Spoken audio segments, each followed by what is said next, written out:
सुविधा कशा मिळतील त्यासाठी प्रयत्न केले।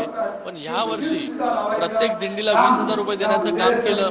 त्याचबरोबर जागोजागी पाण्याची व्यवस्था असेल, निवाऱ्याची व्यवस्था असेल, खानपानची व्यवस्था असेल, या सगळ्या गोष्टी, इन्शुरन्स असेल, या सगळ्या गोष्टी करण्याचं काम सरकारने केलं। माननीय मुख्यमंत्री महोदयांच्या माध्यमाने या सगळ्या गोष्टी झाल्या तर एक वेगळं चैतन्य, एक चांगलं आनंदाचं वातावरण वारकऱ्यांमध्ये आहे की एवढं बारीक लक्ष देऊन वारकऱ्यांसाठी, वारीसाठी काम करणारा मला वाटतं पहिलाच मुख्यमंत्री आहे। आणि मुख्यमंत्री 2 दिवस अगोदर येऊन या पंढरपूरमध्ये चांगल्या प्रकारच्या सुविधा कशा मिळतील याच्यासाठी बारीक लक्ष देऊन आहेत। निर्मल वारी एक वेगळा उपक्रम जो आहे तो देखील सरकार या ठिकाणी राबवते।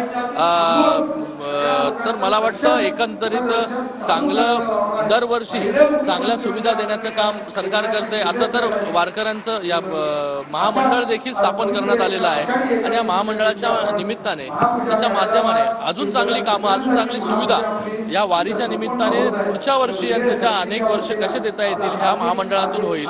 आणि मला वाटतं लाखो भाविक, लाखो वारकरी महाराष्ट्राच्या कानाकोपऱ्यातून येतात, त्यांची कुठलीही असुविधा नाही झाली पाहिजे त्याच्यासाठी बारीक सारीक विचार करण्याचं काम शिंदे साहेबांनी केलेलं आहे, या सरकारने केलेलं आहे। म्हणून लोक खुश आहेत।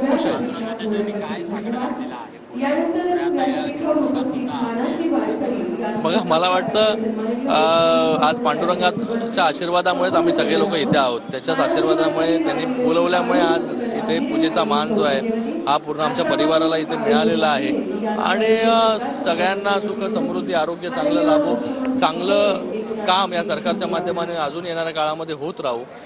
तळागाळातील लोकांपर्यंत ज्या ज्या योजना आम्ही केल्या गेल्या 2.5 वर्षांमध्ये प्रत्येक घटकाला न्याय देण्याचं काम केलं, त्याला अजून बळ मिळो, मुख्यमंत्र्यांना बळ मिळो, जे मुख्यमंत्री 17-17, 18-18 तास काम करतात।